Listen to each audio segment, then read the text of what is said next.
예배를 우리 부르신 하나님을 찬양합니다. 우리도 함께 자리에서 일어나셔서 영과 진리로 주님께 예배하며 나아가겠습니다.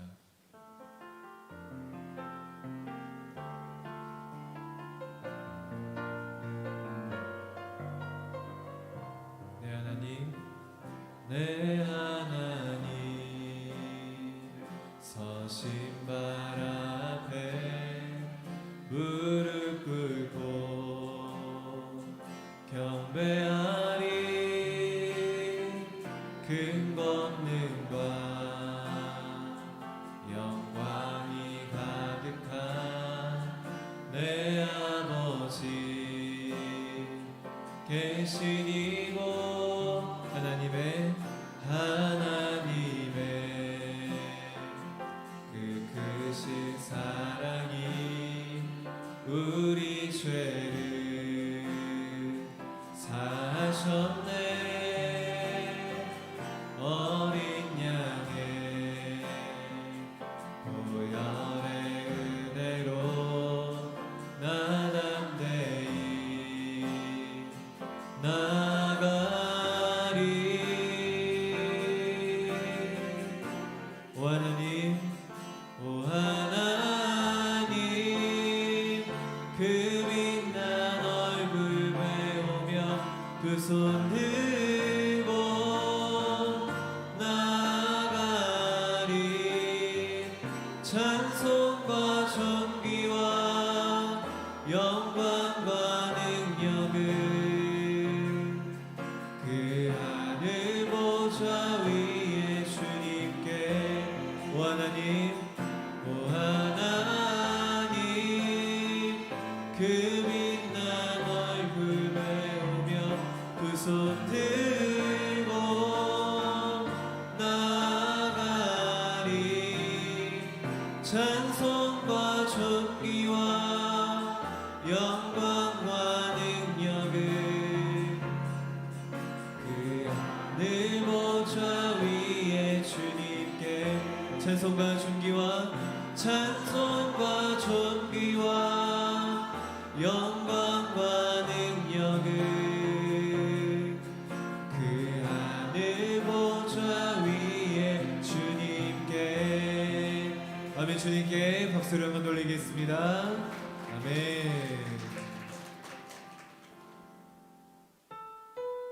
우리 박수 치면서 주님께 찬양하며 나아가겠습니다.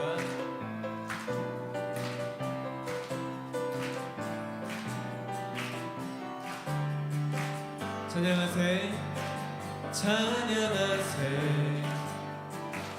찬양하세. 왕께 소리 높여 찬양 드리세. 찬양하세, 찬양하세. 왕께 소리 높여 찬양 드리세. 찬양받기에 합당하신 주님, 언제나 동일하신 주. 무릎 꿇고서 주 이름 외치세. 예수 나의 왕, 예수 나의 왕, 예수 나의 왕. 아멘. 찬양하세, 찬양하세, 찬양하세. 왕께 소리 높여 찬양 드리세. 찬양하세, 찬양하세. 우리 왕께 소리 높여 찬양 드리세. 찬양받기에 합당하신 주님, 언제나 동일하신 주. 네. 무릎 꿇고서 주 이름 외치세. 예수 나의 왕, 예수 나의 왕, 예수 나의 왕. 찬양받기에 합당하신 찬양받기에 합당하신 주님, 언제나 동일하신 주. 무릎 꿇고서 주 이름 외치세. 예수 나의 왕, 예수 나의 왕, 예수 나의 왕. 아멘. 예수 나의 왕, 예수 나의 왕, 예수 나의 왕, 예수 나의. 한 번 더 선포하겠습니다. 예수 나의 왕, 예수 나의 왕, 예수 나의 왕, 예수 나의 왕. 아멘. 아멘. 주님께 영광의 박수 올려드리겠습니다. 아멘. 자리에 앉아서 찬양하도록 하겠습니다.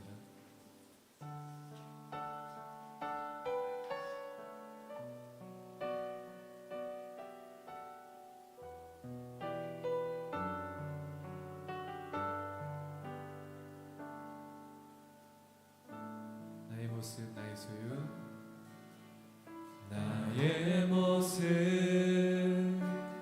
나의 소유, 주님 앞에 모두 드립니다. 모든 아픔 모든 기쁨 내 모든 눈물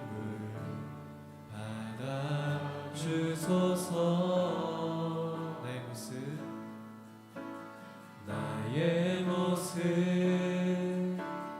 나의 소유,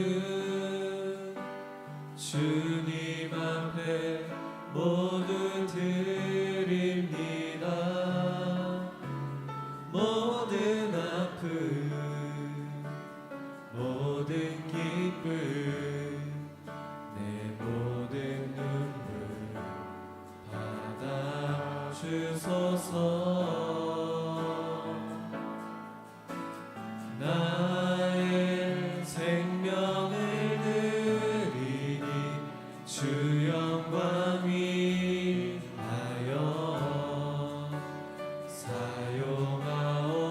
사용하옵소서. 내가 사는 날 동안에 주를 찬양하며 기쁨의 제물 되리. 나를 받아주소서.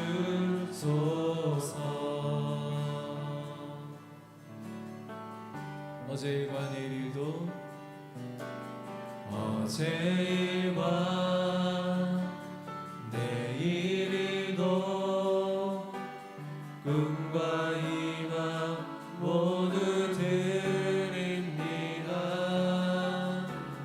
모든 소망 모든 계획 내 손과 마음 받아주소서.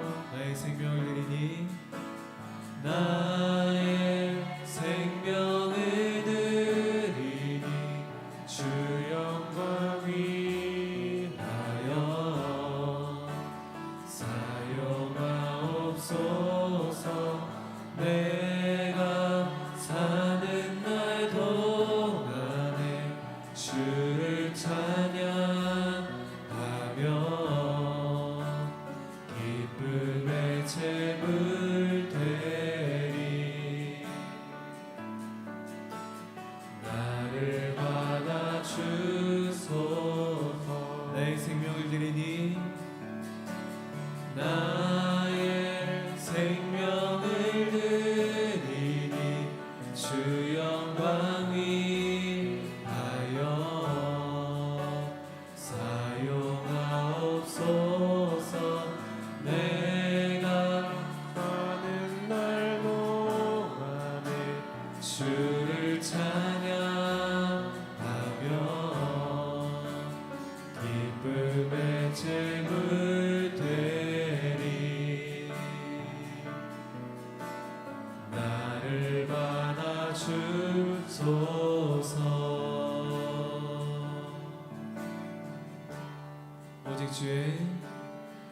오직 주의 사랑에 매여 내 영 기뻐 노래합니다.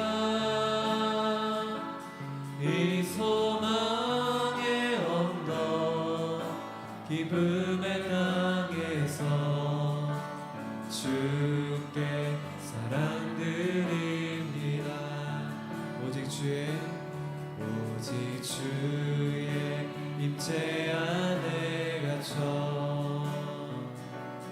내 영 기뻐 찬양합니다. 이 소명의 언덕 거룩한 땅에서 주께 예배드립니다. 주께서 주신 모든 은혜 나는 말할 수 없네. 내 영혼 즐거이 주 따르렵니다. 주께 감사드립니다. 주께서 주신 모든 은혜 주께서 주신 모든 은혜 나는 말할 수 없네. 내 영혼 즐거이 주 따르렵니다. 주께 감사드립니다. 주님께 고백하겠습니다. 주께서 주신 모든 은혜 나는 말할 수 없네. 내 영혼 즐거이 주 따르렵니다. 주께 내 삶 드립니다.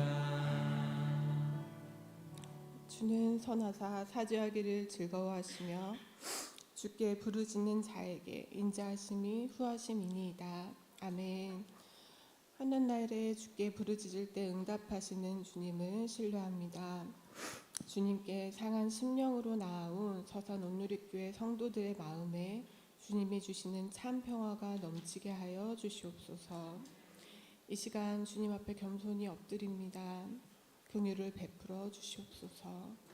연약함과 모든 죄의 허물은 예수님의 보혈로 덮어 주시옵소서. 돌이켜 주님을 바라보는 은혜를 허락하여 주시옵소서. 이 시간 하늘의 문을 여시고 이곳에 임재하시어 홀로 영광받아 주시옵소서. 끝나지 않을 것만 같던 무더운 여름의 한가운데를 지나 가을로 접어드는 9월의 첫 주일 예배를 드리게 하시니 감사합니다. 2024년 주신 그리스도의 담대한 증인으로서의 삶을 살고 있는지 우리의 삶을 돌이켜봅니다. 증인은 본 것만 말합니다. 짐작하거나 사견을 더하지도 않습니다. 하지만 우리는 다른 이들의 연약함을 지적하고 하나됨을 힘쓰지 않았음을 고백합니다. 주님, 어리석음을 불쌍히 여겨주시고 사랑의 마음과 눈과 표정과 말로 서로를 바라보고 연약한 자를 세우는 서산 온누리교회가 되게 하여 주시옵소서. 언약의 말씀을 붙들고 느헤미야처럼 애끓는 마음으로 간절히 기도하며 주시는 은혜를 따라 지혜를 따라 섬세하게 계획하고 추진력 있게 행동하는 서산 온누리교회가 되게 하여 주시옵소서. 문제와 상황 앞에서 우리는 연약하기에 하나님의 강하신 팔을 의지합니다. 주님, 긍휼을 베풀어 주시옵소서. 천국 소망을 가지고 이 땅을 담대하게 살아가는 증인의 삶을 살아가게 하여 주시옵소서. 제4차 로잔 대회를 통해 온 교회가 함께 그리스도를 선포하고 나타나게 하여 주시옵소서. 하나님께서 주신 사명을 붙잡고 순종하시는 선교사님들의 가정과 삶을 돌보아 주시옵소서. 선교의 문을 활짝 열어주시고 9월 14일에 있을 서산 M센터 하베스트 축제를 통해 이주민 가족들의 하나님의 사랑을 경험하게 하여 주시옵소서. 섬기는 손길을 축복하시고 기쁨이 넘치게 하여 주시옵소서.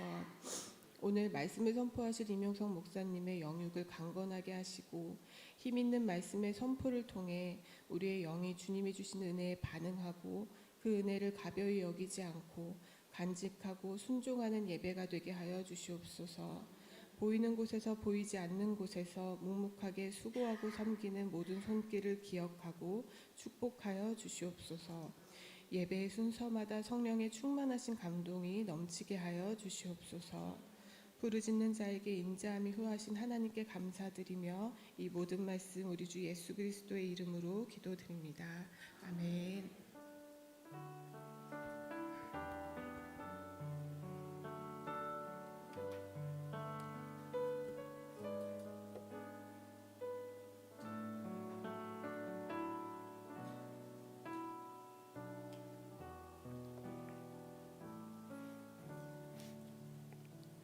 할렐루야. 우리를 예배의 자리로 부르신 우리 하나님께 이 시간 감사의 박수 올려드리겠습니다. 일부 예배 오신 한 분 한 분을 주님의 이름으로 환영하고 축복합니다. 우리 좌우에 계신 분들과 함께 인사 나누시겠습니다. 그리스도의 담대한 증인이 되십시오. 그리스도의 담대한 증인이 되십시오. 아멘. 우리가 이 귀한 마음을 담아서 또 서로를 사랑하는 마음을 담아서 오늘 보니까 우리 아이들이 또 앞에 탁 있는데 되게 은혜가 되네요. 우리 아이들도 우리 축복하면서 함께 서로 교제 나누겠습니다. Bless you 주님의 크신 은혜가 당신의 영혼 속에 가득 흘러 넘치기를 당신의 몸과 마음 붙드시며 행하는 그 모든 것을 지키시며 보호하시고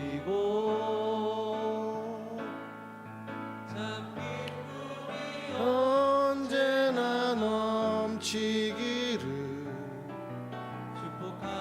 우리 앞에 계신 분 또 좌우에 계신 분 함께 우리 축복합니다. Bless you, God bless you, God bless you, God bless you. 축복해요, 감사해요, 축복해요, 감사해요. 우리 하나님께 감사의 박수를 서로에게 격려의 박수를 나누겠습니다. 아멘. 교회 소식을 잠시 나눕니다. 여러분 주보를 참조해 주시기 바랍니다. 오늘 2부 예배는 공동체 개강 예배로 드리게 됩니다. 1대1 양육자반을 또 모집합니다. 그래서 9월 21일부터 13주간 진행이 되는데 시간과 요일을 반드시 체크를 해주시기 바랍니다. 신청 대상은 1대1 동반자 과정 수료자이면 누구든지 다 참여가 가능하고요. 그리고 로비에 비치된 신청서를 작성을 해주시기를 바랍니다. 9월 15일까지 신청 기간입니다. 시간 착오 없으시기를 바랍니다. 이제 새 학기가 시작이 되어서 우리가 그 성경반도 2개 열고 그리고 아울러서 예술 전시회도 이제 열립니다. 그래서 오늘 오픈식을 합니다. 그 어제도 보니까 시를 많이 우리 김명희 원사님이 올려놓으셨는데요. 그 우리와 관계되는 시도 있어요. 그래서 성도님들을 바라보면서 지은 시도 있고 교회를 바라보면서 지은 시도 있고 참 아름답더라고요. 여러분 예배 끝나고 올라가셔서 한번 읽어보시면 은혜가 될 것 같습니다. 또 아울러서 2부 예배 후에 1시 30분에 오픈식이 있습니다. 자세한 내용은 포스터를 참조해 주시기 바랍니다. 또 이제 화요 중보기도 모임이 개강을 합니다. 그래서 매주 이제 화요일 오전 10시 30분에 3층 비전홀에서 화요 중보기도 모임을 개강하도록 하겠습니다. 모두가 나와 함께 기도해 주시기 바랍니다. 또 아울러서 순장 모임을 이제 이번 주부터 갖습니다. 그래서 9월 11일부터 매주 수요일 저녁 예배 후에 3층 카페에서 순장 모임을 갖습니다. 이주민 가족 초청 그 M센터 주관으로 열리는데요. 하베스트 축제가 있습니다. 9월 14일 오후 5시에 서산 M센터에서 우리 이주민 가족들을 초청을 해서 하베스트 축제를 합니다. 관심 있는 모든 성도님들 함께 가서 축복해 주시고 참석해 주시기 바랍니다. 오늘 설교 후에는 지난주에 광고해 드린 대로 비전 헌금 순서가 있는데요. 우리 교육전도사 학비 지원을 위해 그 사용이 됩니다. 우리 전 캠퍼스에서 가장 낮은 보수를 가지고 교회를 섬기시는 우리 교육전도사에게 우리가 함께 학비를 지원하는 귀한 헌금에 많은 분들이 참여해 주시기를 꼭 부탁을 드리겠습니다. 이 시간 함께 한번 로잔 대회를 위해서 우리 기도하고 또 환우들을 위해서 이 시간 함께 한번 기도하기를 원합니다. 우리 로잔 제4차 로잔 대회가 22일부터 일주일 동안 열리게 되는데 5천 명이 넘는 전 세계 교계 지도자들과 우리 선교사님들이 온 오프라인으로 함께 참여를 하게 됩니다. 주님 이 로잔 대회를 통해서 다시 복음 앞으로 나아가는 한국 교회가 될 수 있게 인도하여 주옵소서. 그리고 다음 세대를 향하여 또 전 세대를 향하여 우리가 어떻게 복음을 제시할지를 머리를 모으는 이 기간이 정말 성령이 운행하는 시간이 되게 하시고 지혜의 시간이 되게 하시고 모든 인도자들과 그리고 참여자들에게 함께하여 주옵소서. 우리 환우들을 위해서 기도할 텐데요. 또 환우들을 위해서 특별히 기도할 때 우리 편은정 자매님 성도님을 위해 기도해 주시기 바랍니다. 어제 서산 의료원으로 후송이 되었는데 골절을 입었습니다. 주님 가족의 눈물을 기억해 주시고 주님 천국 소망을 가지고 희망을 놓지 않도록 인도하여 주옵소서. 우리 함께 이 시간에 통성으로 기도하겠습니다. 사랑하는 하나님 아버지, 로잔 대회가 인천에서 있습니다. 하나님 한때 제물포로 불렸던 인천에 많은 선교사들의 피가 흘려진 그 땅에서 로잔 대회가 열리는 것이 참 의미로운 일이라고 저희들은 생각합니다. 주님, 많은 교계 지도자들과 우리 선교사님들 함께 모여 세계 복음화를 인하여 어떻게 나아갈지를 함께 연구하며 나아갈 때 성령이 운행하는 시간 되게 하시고 또 주님 복음의 본질을 다시 되찾는 놀라운 은혜가 임할 수 있도록 인도해 주옵소서. 그 사단 마귀가 여러 가지 매체를 통해서 로잔 대회를 공격하고 방해합니다. 하나님, 우리 성도들도 로잔 대회를 오해하지 않도록 인도해 주시고 하나님 축복하여 주시옵소서. 특별히 이 시간에 우리 편은정 성도를 위해 기도합니다. 하나님, 가족을 위해 기도합니다. 하나님 도와주시고 하나님 부르짖어 눈물 흘리는 하나님은 눈물 흘린 자들의 소망을 간과하지 않으시니 주여 우리가 눈물을 담아 주 앞에 올려드립니다. 이것이 향유옥합되게 하시고 치유의 통로가 될 수 있도록 아버지 부디 역사하여 주시옵소서. 주님 축복해 주시옵소서. 사랑하는 하나님 아버지, 로잔 대회가 다시 복음 앞으로 나가고 복음의 본질을 귀하게 붙잡는 시간 될 수 있도록 인도해 주옵소서. 하나님께서 내일의 희망을 가지고 하나님을 붙잡는 자들의 소망을 결코 놓지 마시고 하나님 치유와 회복의 은총을 부어 주옵소서. 예수님 이름으로 기도드립니다. 아멘.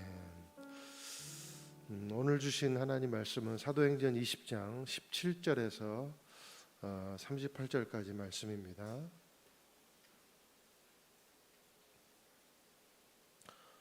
교독하도록 하겠습니다. 밀레도에서 바울은 에베소로 사람을 보내 교회 장로들을 불러오게 했습니다. 장로들이 도착하자 바울이 말했습니다. 내가 아시아 지방에 처음 간 그날부터 내가 여러분과 함께 있는 동안 어떻게 살았는지 여러분이 잘 알 것입니다. 내가 모든 겸손과 눈물로 주를 섬겼고 유대 사람들의 음모로 시련도 많이 당했습니다. 나는 여러분에게 유익한 것이라면 무엇이든 주저하지 않고 전했고 공중 앞에서 또 집집마다 방문하면서 여러분을 가르쳐 왔습니다. 유대 사람들과 그리스 사람들 모두에게 회개하고 하나님께 돌아와 우리 주 예수를 믿어야 한다고 선포했습니다. 그리고 지금 나는 성령의 강권하신 가운데 예루살렘에 가려고 합니다. 그곳에서 내가 무슨 일을 당할지는 알 수 없습니다. 오직 내가 아는 것은 어떤 도시에 가든지 감옥과 고난이 나를 기다리고 있을 것을 성령께서 내게 증언해 주실 뿐입니다. 그러나 나는 내가 달려갈 길과 주 예수께서 내게 주신 사명, 곧 하나님의 은혜의 복음을 증언하는 사명을 다 완성하기 위해서라면 내 생명을 조금도 귀한 것으로 여기지 않습니다. 내가 지금까지 여러분 가운데 다니면서 하나님 나라를 전파해 왔으나 이제 여러분이 다시는 나를 보지 못할 거라는 것을 압니다. 그래서 오늘 내가 여러분에게 분명히 선언하지만 여러분 가운데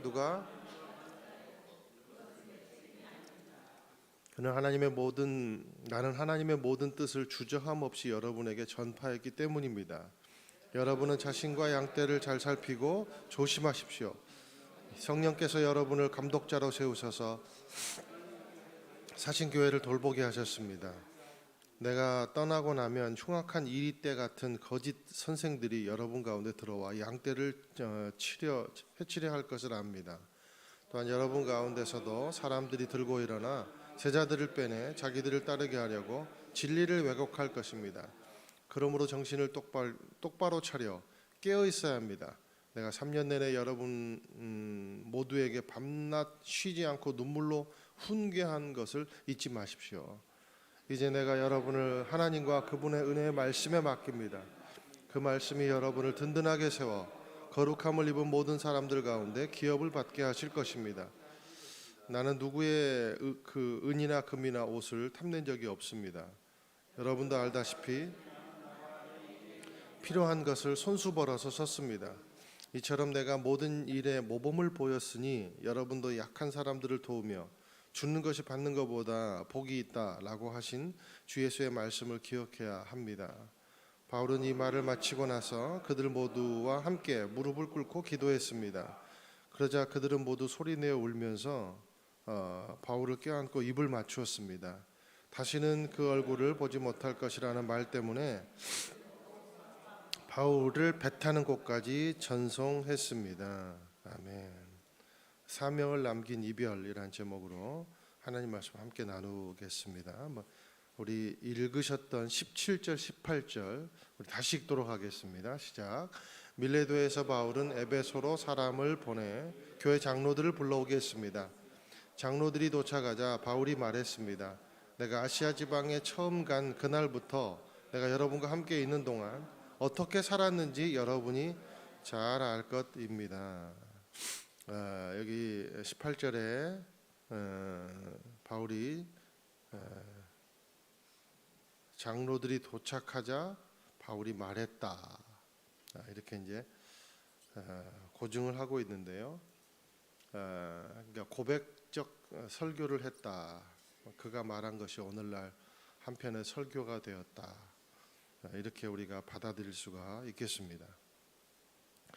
이제 바울은 그 동안에 믿지 않은 이방인들이나 그리고 유대인들 동족들에게 어떤 간증식 그 설교나 변증식 설교, 전도식 설교 이런 것들을 주로 해왔습니다.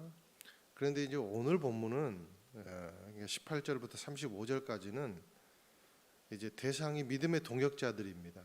믿음의 동역자들을 대상으로 이제 설교를 하고 있는 겁니다. 아마도 서신서 그러니까 편지를 통해 그 자신 설교를 한 것 이외에 주님을 믿는 동역자들을 향한 육성 설교는 아마 성경을 통틀어서 본문이 유일하다 이렇게 봐야 될 것 같습니다. 그러니까 얼마나 절절하고 얼마나 우리가 배울 게 많겠습니까?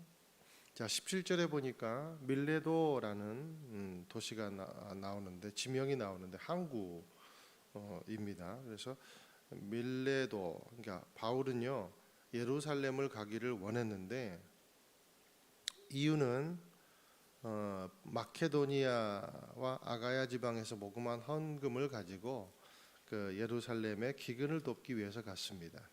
그러니까 바울이 말한 주는 것이 받는 것보다 복이 있다 이것을 그가 스스로 이제 실천을 하려 하는 것이죠. 그런데 22절에 보니까 이 결정 또한 성령의 강권함에 이끌려서 결정했다는 것을 우리가 알 수가 있습니다. 바울은 오순절 절기가 되기 전에 예루살렘으로 가기를 원했습니다. 그래서 경로를 타다 보니까 지금 밀레노라는 항구에 이제 정박을 하게 된 겁니다. 근데 여기서 밀레도라는 이 항구는 에베소까지 약 한 48km 정도가 떨어져 있어요. 48km 정도. 그러니까 여기서 한 그 뭐죠? 예산 시장 있잖아요. 그 국밥 맛있는데 거기 그 정도 아마 거리가 될 겁니다. 꽤 그래도 먼 거리지만 이 당시에는 굉장히 가까운 거리, 뭐 지척의 거리, 뭐 이렇게 이제 생각을 했습니다. 자, 바울이 3년여를 머물면서 에베소에 머물면서 두란노 서원도 만들었고 그리고 수많은 제자들을 배출했던 에베소 교회를 지척에 두고 그리고 얼마나 가보고 싶었겠습니까? 그런데 바울은 이제 오순절이 되기 전에 예루살렘에 도착을 해야 했기 때문에 그가 직접 이렇게 에베소로 왕복을 하면 시간이 2배가 걸려버리잖아요. 그래서 그렇게 할 수는 없었고 그래서 이제 일행 중에 아주 튼튼한 그러니까 발에도 심장이 달린 사람 그런 사람 박지성 같은 사람을 뽑아가지고 빨리 에베소로 좀 가가지고 리더십들을 좀 불러와라. 너무 보고 싶다. 할 말도 있다. 이렇게 이제 부탁을 한 겁니다. 그리고 이제 장로들이 도착하자 이제 고별 설교를 하는 거예요. 이별 설교를 지금 하는 거예요. 근데 이제 읽으셨지만 내용을 보면 아주 진심과 사랑이 담겨져 있고 그리고 바울이 살아왔던 삶의 태도가 담겨져 있습니다. 그리고 양떼를 향한 아주 그 애절한 마음. 나는 너희들 못 보는데 난 최선을 다했다. 그런데 당신들이 감독자인 당신들이 잘 좀 돌봐라. 사명감 있는 당신들이 좀 돌봐줘라. 그가 에베소 교회 공동체를 대하는 태도가 어땠는지 이 간증을 통해 느낄 수 있습니다. 오늘 이제 이걸 오늘 중점적으로 다룰 내용인데요. 그리고 자기는 죽음이 기다리고 있어서 마지막 만남이 될 수도 있는데 이 흉악한 이리떼를 만날까봐 두려워하는 이 양떼를 걱정하는 이 마음 진심이 느껴지죠. 그리고 교인들한테 신세지지 않으려고 직접 자신이 직업을 가지고 있으면서 복음을 전했다는 것도 바울이 성도를 얼마나 사랑했는지 알 수가 있습니다. 그러니 이 마지막 유언 설교가 끝나니까 말씀 마지막에 보면 모두가 부둥켜 안고 펑펑 울었어요. 그리고 감동이 있는 그러한 장면이 오늘 연출이 되죠. 여기 18절에 보니까 내가 어떻게 살았는지 여러분이 잘 알 것입니다.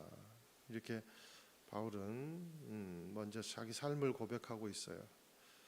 이 말은 당신들 앞에 내가 내 삶을 완전히 오픈했습니다.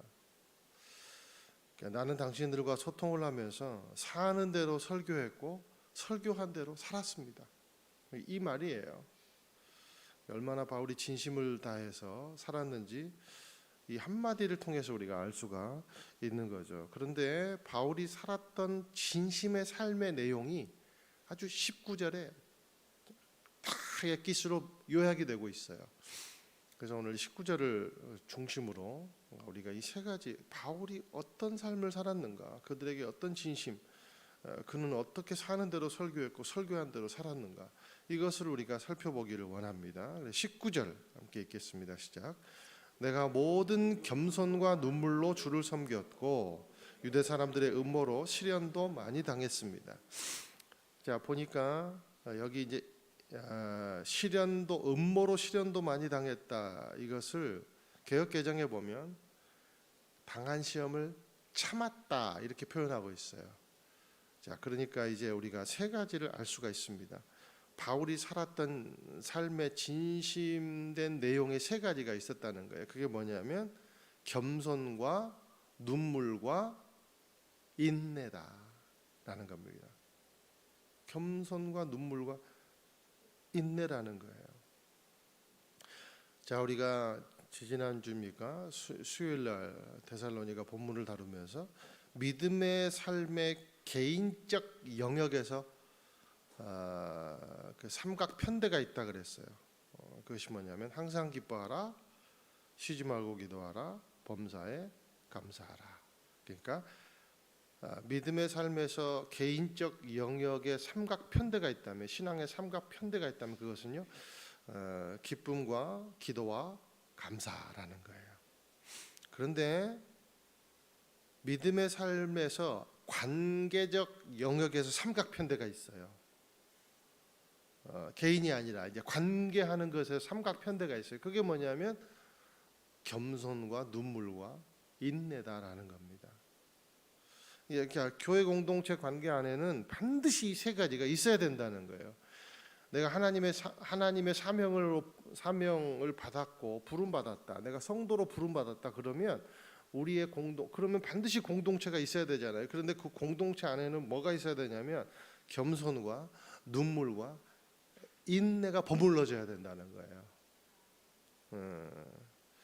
여러분, 버물러져야 비빔밥이 되죠? 안 그러면 따로 국밥 되잖아요, 그죠? 안 웃긴가 보다. 별로. 겸손은 여러분 한 가지씩 보면 겸손은요 말할 것도 없어요.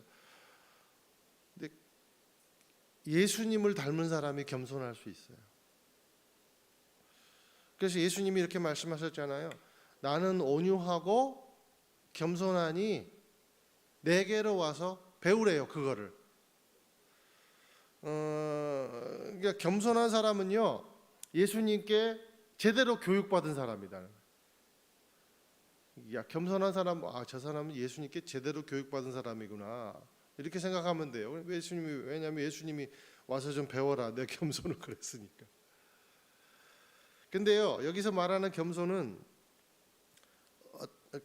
그냥 막 겸손이라 그러니까 우리가 생각하기에 무조건 자기를 막 조아리고 낮추고 막 내가 뭐라고 막 내가 잘하는 게 없어요 막 이런 게 겸손이 아닙니다. 자, 믿음에 있어서 믿음의 사람에게 겸손은 뭐냐면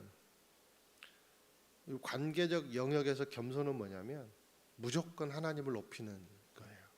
이게 겸손이에요. 여기 보세요. 내가 모든 겸손과 눈물로 누구를 섬겼대요? 주님을 섬겼대요. 그러니까 이 말은 겸손하게 누구를 높였다는 겁니까? 주님을 높였다는 거예요. 주님을. 이것이 진정한 겸손이다라는 겁니다. 머리를 숙이고 자기를 낮추는 것에서 그치는 것이 아니라 그것을 통해서 하나님께 영광을 올려드리는 것. 이것이 진짜 겸손이라는 거예요. 그러니까 저 사람은 인품이 됐어. 저 사람은 참 인품이 돼서 겸손해. 이 말은요, 그건 자신에게 해당되는 인격이에요. 그런데 저 사람의 겸손의 배경에는 하나님이 있어. 이 말은요, 하나님을 드러내는 겸손입니다. 저와 여러분이 하나님을 드러내는 겸손이 있는 성도가 되기를 주님의 이름으로 축원드립니다. 그럼 그런 사람은요, 내가 했다고 말 못해요. 다 하나님이 하셨다 이렇게 하나님을 높여요. 그 사람이 겸손한 사람이에요. 또 공동체의 삶에서 두 번째 삼각편대 두 번째는요, 눈물이 있어요. 눈물. 공동체를 지탱하는 두 가지 큰 힘이 있다고 생각합니다. 그 두 가지 힘은요, 웃는 힘, 우는 힘. 예. 바울이 로마서에서 공동체 관계를 이제 이야기하면서 로마서 12장 15절에 보니까 어떻게 얘기하겠어요? 우리가 너무 잘 알죠. 기뻐하는 사람들과 함께 기뻐하고 우는 사람들과 함께 우십시오. 그랬죠? 자, 공동체에는요, 기뻐하는 사람이 있을 수 있고 슬퍼하는 사람이 있을 수 있다는 거예요. 근데 기뻐하는 사람 앞에는 막 슬퍼하고 슬퍼하는 사람 앞에는 막 제잘되고 기뻐하고 그러지 말라는 겁니다. 그러니까 언제든지 웃을 자세를 가지고 공동체를 대하고 언제든지 눈물 흘릴 자세를 가지고 공동체를 대하라는 거예요. 이게 가장 인간적이라는 겁니다. 그럴 자신이 없으면 그냥 자리를 잠시 피하는 게 낫다는 거예요. 교회 나오지 마라 이게 아니고 자리를 잠시 피해 있는 게 낫다는 거예요. 그러니까 반대 감정을 가지고 공동체를 누비며 다니지 말라는 겁니다. 지금이 이렇게 웃을 때야 막 그러면서 막 웃고 있는 사람들에게 가가지고 막 헤집어 놓고 막 울고 있는 사람에 가가지고 맨날 그랬지 않냐 막 그러면서 그러지 말고 함께 기뻐해주고 함께 웃으라는 거예요. 성경에서 영성이 뛰어난 사람 특징을 보면 눈물이 많은 사람입니다. 여러분 눈물의 선지자 예레미야, 그죠? 다윗도요 시편 6편에 보니까 내가 탄식함으로 밤마다 눈물로 자기 침상을 적셨대요. 그러니까 바울도요 눈물이 엄청 많은 사람이에요. 바울도 오늘 본문 31절에 보니까 내가 3년 내내 여러분 모두에게 밤낮으로 쉬지 않고 눈물로 훈계한 것을 잊지 말아요. 그러니까 설교할 때마다 울었다는 거예요. 그러니까 바울도요 눈물의 사람이라는 겁니다. 여러분 예수님도요 예루살렘 성을 보고 화를 냈어요, 우셨어요? 우셨어요. 펑펑 우신 거예요. 그리고 죽은 나사로를 보면서도 우셨어요. 맹숭맹숭하지 않았다는 겁니다. 능력 있다고. 예수님이요 능력 있으니까 나사로 살려줄 거예요, 못 살려줄 거예요? 분명히 살아나요. 그런데도 뭐부터 했어요? 눈물부터 흘렸다는 거예요. 관계가 있는 거, 관계가. 여러분 눈물도 영성입니다. 눈물은 영성이에요. 그 흘릴수록 좋은 눈물은 세 가지 종류가 있대요. 하나는 첫 번째 신뢰의 눈물이래요. 신뢰의 눈물. 두 번째는 연민의 눈물이래요. 그리고 세 번째는 회개의 눈물이래요. 회개의 눈물. 아들아 나는 너를 믿는다 그러면서 눈물을 한번 흘려보세요. 그러면 아들은요 너를 믿는다 이 말보다 어머니의 눈물을 더 충격적으로 받아들일 겁니다. 평생 그거 잊지 못할 거예요. 긴 말보다 강력한 것이 한 방울의 눈물이더라. 그래서 어쩌면 눈물은요 보약 같은 겁니다. 연민의 눈물은요 가슴으로 흘리는 눈물이에요. 바울이 그랬다는 거예요. 마치 할머니가 우리가 곱디고 온 그 마음이 여린 할머니들 보면 죽은 강아지만 봐도 막 아프잖아요. TV에서 삐쩍 마른 이주민만 봐도 아파서 혀를 차잖아요. 그러고 안타까운 겁니다. 손주가 얼굴 좀 긁히고 들어오면 엄마보다 더 안타까워요. 그래서 막 눈을 훔쳐요, 눈물을. 그래서 할머니의 눈물에는 부은 발도 보이고 눈물 젖은 신도 보이고, 바울의 눈물에서 그런 게 보였다는 거예요. 그게 연민의 눈물입니다. 여러분, 진정한 회개에는 눈물이 있어요. 여러분, 진짜 회개하면서 눈물 많이 흘려봤죠? 그러므로요, 눈물이 없다면 오늘 이 시간 눈물을 회복하게 해달라고 기도하세요.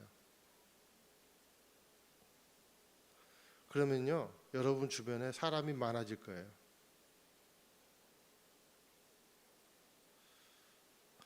비가 땅을 적시듯이 눈물은 마음을 적십니다. 다시 살게 하는 힘이 눈물에 있어요. 이것이 눈물의 힘이에요. 결정적으로요, 눈물은요, 하나님을 감동시켜요. 히스기야가 죽을 병에 걸렸을 때 면벽 기도했잖아요. 그때 펑펑 울었습니다. 슬피 울면서 기도를 하니까 하나님이 다급해 갖고 나타나요. 열왕기하 20장 5절에 보니까 내가 내 눈물을 봤대요. 눈물을 봤다. 그러니까 내가 반드시 너를 고쳐줄 거다. 이렇게 하나님이 눈물을 보고 고쳐주신대요. 저와 여러분이 눈물을 회복하게 되시기를 주님의 이름으로 축원드립니다. 그러므로요, 여러분 눈물도요, 하나님을 반응케 하는 힘이 되니까 눈물은 영성이더라. 눈물은요, 하나님의 능력을 끌어들이는 영성이라는, 영성. 공동체를 지탱하는 귀한 영성 세 번째는요, 인내입니다. 인내. 로마서 15장 5절에 보니까 바울이 하나님을 표현하는데 이렇게 표현하고 있어요. 인내와 위로의 하나님. 그러니까 인내의 가장 표본이 누구예요? 하나님이시더라. 눈물의 가장 표본이 누구예요? 예수님이시더라. 하나님은 오래 참으심을 닮은 공동체가 인내함으로 결실을 맺는 공동체인 줄로 믿습니다. 기도하다가 낭망하지 마라. 때가 되면 이루리라. 인내의 열매라는 거예요. 세상적인 인내는요, 자조에서 나오는 인내입니다. 그게 무슨 말인가? 자기를 스스로 긍정하고. 그래서 유명한 책 있잖아요. 그 자조론. 저도 아주 재밌게 읽었거든요. 지은이를 까먹었네. 유명한 사람인데. 그것을 보면서 아주 자기 긍정의 힘을, 인생은 스스로 개척해야 된다. 그게 여러분 자조론이에요. 자조론. 그러니까 세상적인 인내는 자조에서 나오는 인내입니다. 그런데 믿음의 사람의 인내는요, 자비에서 나오는 인내예요. 하나님의 자비하심이 우리의 인내의 기반이더라는 거예요. 반드시 내가 상을 줄 거다. 그리고 재앙이 아니라 소망을 주려 합니다. 이것을 믿는 것이 인내라는 거예요. 이 하나님의 자비를 믿는 것에서 나오는 것이 인내라는 거죠. 그래서 서로를 위해서도 하나님의 자비하심을 기대어 인내해야 됩니다. 여러분, 저와 여러분이 하나님이 얼마나 인내해 주셨으니까 지금 저와 여러분이 여기서 예배 드릴 수 있는 거예요. 인내할 수 없는 상황, 인내할 수 없는 사람을 보거든 하나님의 오래 참으심이 얼마나 긴 시간이었는지를 기억하게 되시기를 주님의 이름으로 축원드립니다. 남편을 보면서 여러분 도저히 인내 못하겠어요? 아내를 보면서 뭐라고 말은 못하겠지만 막 인내하기 힘들어요. 자녀를 보면서 그래요. 어떤 성도를 보면서 그래요. 그러면요, 나를 참아주신 하나님의 인내를 먼저 묵상하게 되시기를 축원드립니다. 그러면 이제 자격이 없어져요. 화낼 자격이. 바울은 어떻게 이렇게 의미롭고 간증할 만한 삶을 살 수 있었는가? 그것을 밝히는데요. 내가 이렇게 겸손과 눈물과 인내로 여러분에게 막 여러분을 섬기고 그리고 양떼를 걱정하고 그리고 막 죽을 각오를 하고 그리고 내가 내 일을 스스로 벌어먹고 하면서 너희들을 돌보고 그리고 막 여러 가지 권면을 하는데 내가 이렇게 이런 삶을 여러분에게 권면할 만한 삶을 산 아주 중요한 원동력이 있다. 그게 뭔가? 그게 여러분 24절입니다. 우리 24절 함께 읽겠습니다. 시작.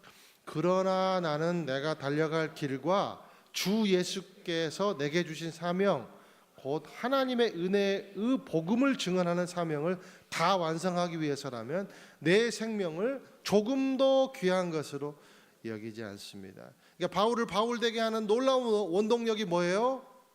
소명 의식이더라는 소명. 이 하나가 바울을 이렇게 만든 거예요. 소명이 없으면 눈물도 없어요. 소명이 없으면요 겸손도 없어요. 진정한 겸손이 나오지 않아요. 소명이 없으면요 여러분 인내할 수 없어요. 소명이 있기에 인내하고 소명이 있기에 겸손하고 소명이 있었기에 눈물을 흘릴 수 있었다는 겁니다. 그러니까요 간단해요. 저와 여러분도 소명이 있어야 돼요, 없어야 돼요? 소명이 있어야 돼요. 바울만 그렇게 살 수 있는 것이 아닙니다. 여러분 소명이요 생명을 향한 부름이 소명이에요. 생명을 향. 그러니까 모든 주 안에서 누구 호흡하고 있는 모든 사람은 소명이 있다는 거예요. 소명이 있다. 그게 소명의 의미입니다. 다 부르심 안에 있다는 거예요. 저와 여러분이 소명을 가졌습니까? 바울은 소명이 있기에 내 생명도 조금도 귀한 것으로 여기지 않겠습니다라고 고백할 수가 있었다는 이게 놀라운 고백. 내 생명도 조금도 귀한 것으로 여기지 않는다. 그러니까 나는 삶에 매일 져서 넘어지고 목숨 하나 부지하겠다고 끌려다니고 굴복하고 그런 삶이 아니라 목숨을 뛰어넘는 힘, 호흡을 뛰어넘어 자유할 수 있는 힘을 복음을 향한 소명을 받았기에 내가 이것이 가능하더라는 거예요. 저와 여러분이 여러분의 삶이 목숨을 걸 만한 복음의 소명을 갖게 되기를 주님의 이름으로 축원을 드립니다. 하나 내 고백을 하고 마칠게요. 제가 이제 아주 거창한 고백은 아니고 부끄러운 고백인데 그냥 TV 보면서 느낀 거예요. 너무 큰 기대는 하지 마세요. 제가 이제 그 금요일 날 이제 아들과 함께 아들이 수학여행 갔다가 돌아와 가지고 좀 이제 집에 일찍 귀가해서 아들과 함께 유튜브를 보다가 유재석이 진행하는 유퀴즈 이제 그거를 봤는데 거기에 이제 이번에 파리 올림픽에 출전했던 그 사격 선수 김예지 선수가 이제 인터뷰를 이제 하는 장면을 이렇게 쭉 이제 단호박을 쪄먹으면서 뱃살 좀 빼보겠다고 그게 이제 보고 있었어요. 제가 그 내용을 보면서 아주 펑펑 울었던 장면이 아들한테 부끄러워가지고 안방에 들어가서 울었어요. 김예지 선수가 사격 그 선수를 하면서 이제 자기 6개월 된 아기를 이렇게 맡기고 운동을 하는데 이렇게 각오했대요. 내가 이 아이에게 부끄럽지 않은 엄마가 돼야지. 이런 이제 그 마음을 먹은 거죠. 그래서요 남들보다 2배, 3배 아주 그 옆에 있는 사람 질릴 정도로 연습을 많이 했대요. 근데 체력 훈련을 키울 시간은 없고 하니까 이제 전주에서 임실까지 45km 정도를 매일 자전거를 타고 이제 출퇴근을 하면서 이제 체력 훈련을 했대요. 그런데 이제 하루는 이제 자기 자전거를 타고 막 이제 가다가 자전거가 앞으로 꼬꾸라져 가지고 입이 다 쓸려 버렸대요. 속도 다 떨어져 나가고 막 여기가 피가 막 질질 흘렸대요. 여자 아닙니까, 그렇죠? 여자하면 무슨 생각부터 할까요? 그런데 입안까지 찢어져서 드는 생각이 있는데 아프다 그런 생각보다 무슨 생각이 들었냐면 가서 훈련해야지, 가서 총 쏴야지 그런 생각이 먼저 들었대요. 그래서 병원을 갈 생각도 안 하고 그 마스크를 끼고 피를 흘리면서 피를 마시고 흘리고 그랬겠죠. 그러면서 임실 훈련장까지 그냥 갔다고 합니다. 그러면서 이제 이 단호박을 못 먹게 한, 나를 펑펑 울게 한 그 말이 나오는데, 그 말이 뭐냐면 자기에게 이런 소리가 들렸대요. 거봐 예지야, 너 이렇게 미친 듯이 살 수 있는 사람이었잖아. 근데 왜 지금까지 안 하고 있었어? 아이고, 내가 그 말에 무너져 버린 거예요. 그래서 속으로, 야, 저런 멘탈 갑을 봤나. 야, 웬만한 남자보다 더 강하다. 그런 생각이 들으면서 저한테 드는 생각이 뭐냐면, 임 목사야, 너도 하나님 나라를 위해 목숨 걸 수 있는 사람이잖아. 근데 왜 안 하고 있니? 하나님 그런 능력 이미 주셨는데 너는 뭐가 무서워서 그 일을 안 하고 있냐? 아니, 봐라, 저 믿지 않은 선수도 부끄럽지 않은 엄마가 돼야지라는 아주 지극히 개인적인 목표를 가지고도 피를 흘리면서 자기 자신을 훈련장으로 막 끌고 가는데, 철철 흘리면서, 임 목사야, 너는 하나님 나라를 위해서 제대로 피 흘려본 적이 있니? 그 거대하고 영원한 하나님 나라를 위해서 눈물 흘리고 인내하고 사랑하고 겸손해하면서 그렇게 섬겨봤니? 진짜로. 그런데 나는 너에게 충분히 능력 줬다. 넌 충분히 그럴 수 있는데 하나님께서 이미 그런 마음 주시고 그런 능력도 주셨는데 왜 너는 멈칫멈칫하고 있니?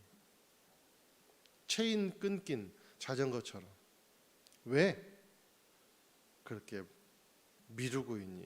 이제 그런 생각이 들면서 이제 펑펑 운 거예요. 저와 여러분도 할 수 있는데 안 한 것이 있을 거예요. 어줍지 않은 목표에 눈물 흘리는 인생이 아니라 영원한 상급을 위해서 사명을 가지고 눈물 흘리고 겸손하고 인내하는 그런 사람이 충분히 될 수 있는 사람이 저와 여러분인 줄로 믿습니다. 그러면 하세요. 만약 지금 이 순간까지 미뤄왔던 그 소명이 있다면 오늘 이 시간 다시 회복하기를 원합니다. 엄마로서의 소명, 아빠로서의 소명, 직분자로서의 소명, 직업인으로서의 소명, 또 내가 하나님의 나라를 위해 무언가는 내가 해봐야지라는 하나님이 주신 그 음성이 있잖아요. 그거 여러분 할 수 있어요. 그 미루지 않게 되기를 예수님의 이름으로 축원드립니다. 반대로 소명을 위해서 살다가 오늘 무릎이 꺾인 그런 분들이 있어요. 질병 때문에, 고통 때문에, 삶의 여러 가지 이유 때문에 그런 분들이 있다면 오늘 주 안에서 충분히 다시 일어날 수 있습니다. 혹시라도 유튜브로 이 방송을 듣고 있는 교회 나오지 못하는 성도들이 있으면 당신은 주 안에서 충분히 다시 일어날 수 있더라. 하나님 나라에 부끄럽지 않은 사람이 돼야지, 아무렴 그래야지 하는 마음으로 나갈 때 우리 안에 죽었던 눈물이 되살아나고 겸손이 되살아나고 인내가 살아서 사는 대로 말하고 말하는 대로 사는 멋진 소명자가 될 줄로 믿습니다. 다시 한번 24절 읽고 마치겠습니다. 시작. 그러나 나는 내가 달려갈 길과 주 예수께서 내게 주신 사명 감당하는 내 생명을 조금 더 귀한 것으로 여기지 않습니다. 오늘 찬양 안 하려고 했는데 오직 주의 사랑에 매여 이 찬양을 우리 목사님께서 인도하시는데 제게 은혜가 됐어요.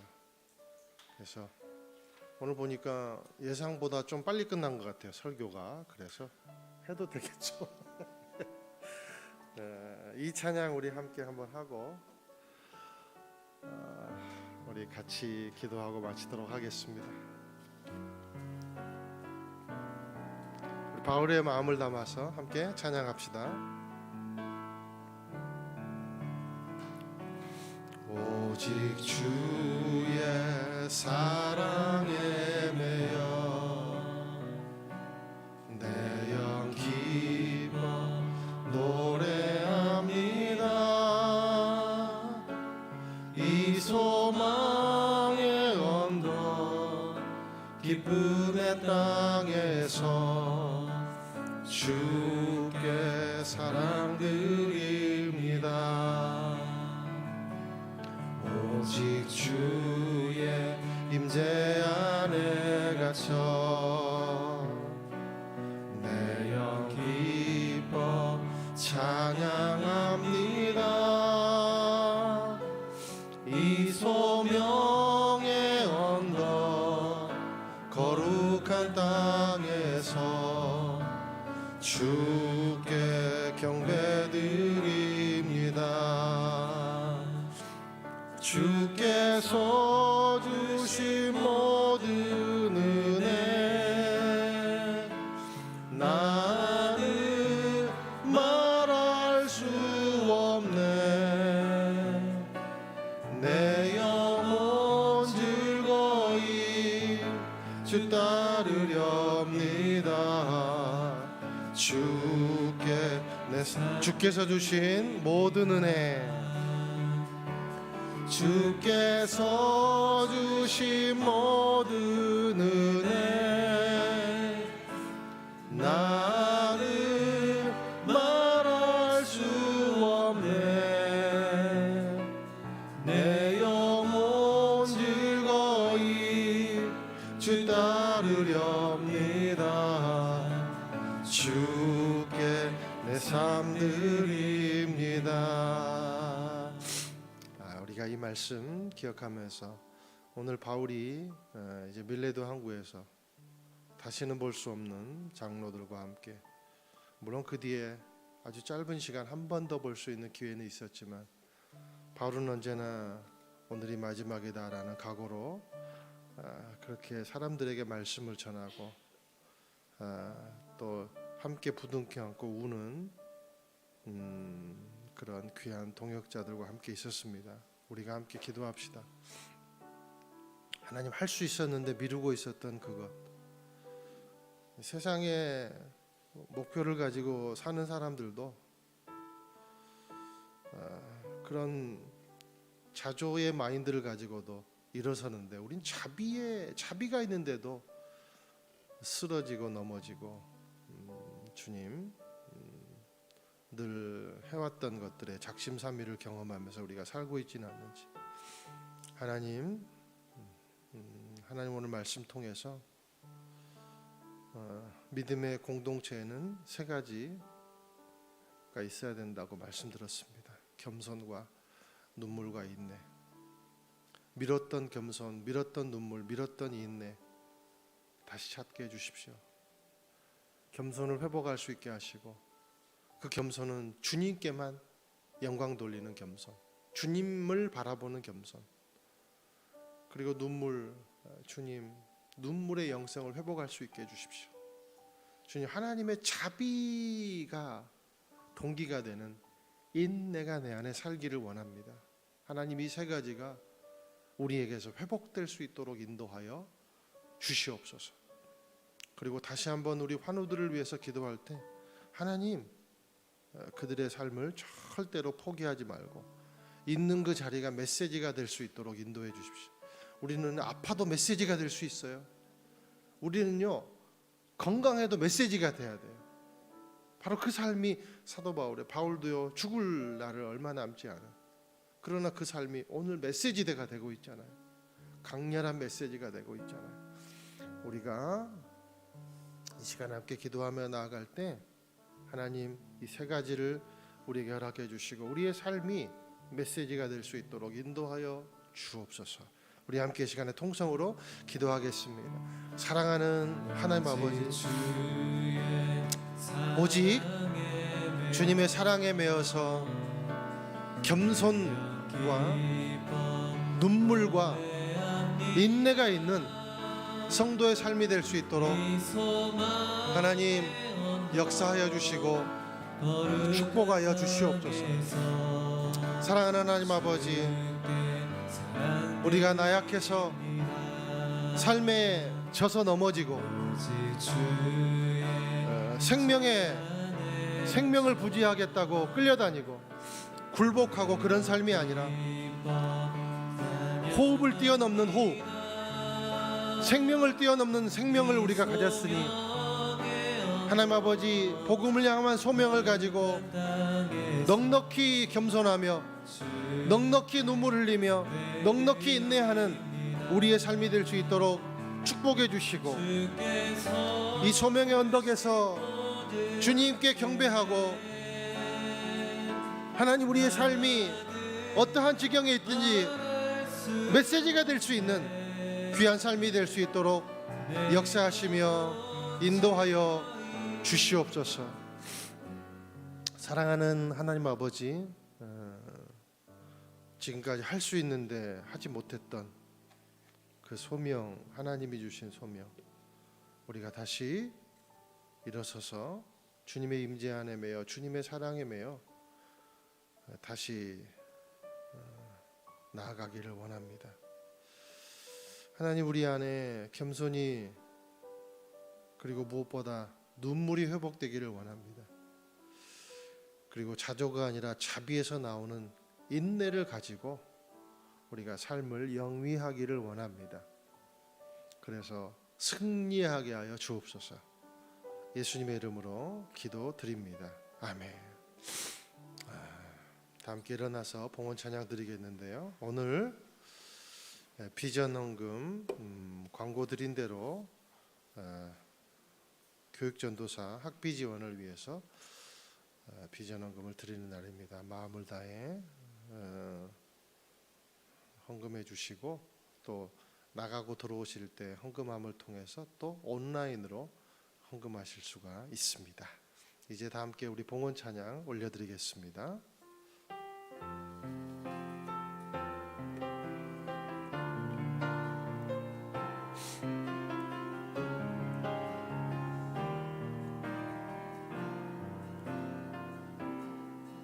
내 눈 주의 영광을 보네.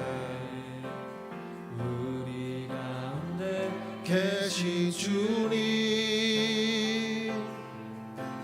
그 빛난 영광 온 하늘 덮고 그 찬송 온 땅 가득해. 내 눈 주의 영광을 보네. 찬송 가운데 서신 주님, 주님의 얼굴은 온 세상 향하네. 권능의 발을 드셨네.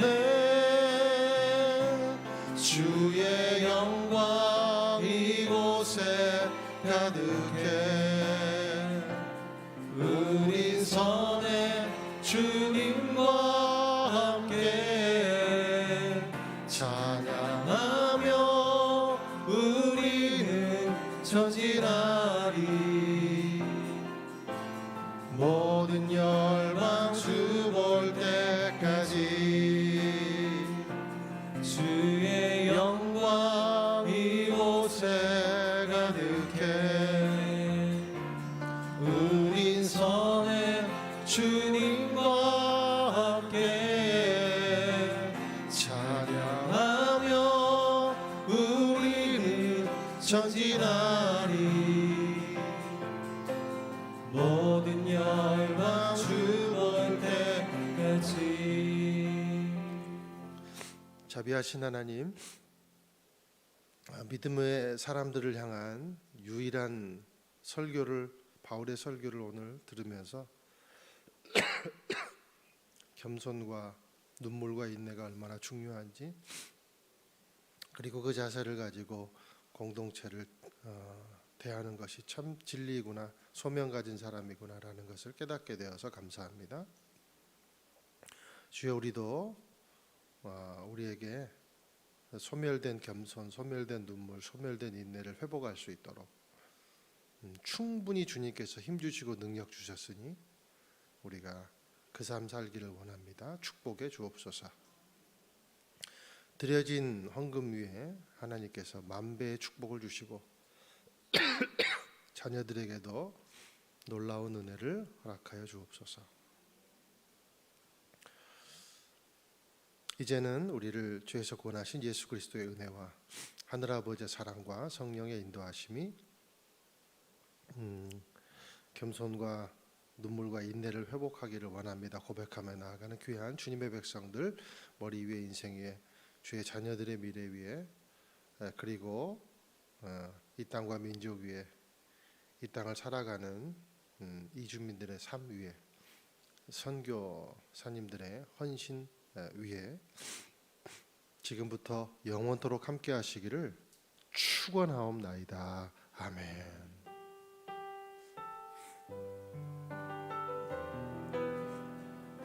다 함께 살아계신 하나님의 이름을 찬양합니다.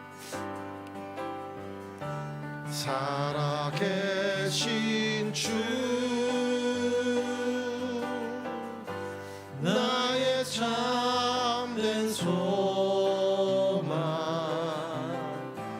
걱정 근심 전혀 없네. 사랑의 주내 갈 길 인도하니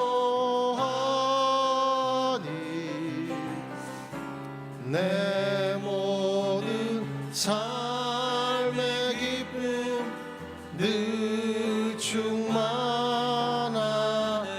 우리의 삶을 승리의 길로 인도하신 하나님께 감사와 영광의 박수 올려드립니다. 아멘. 예배를 마쳤습니다. 한 주간도 승리하십시오.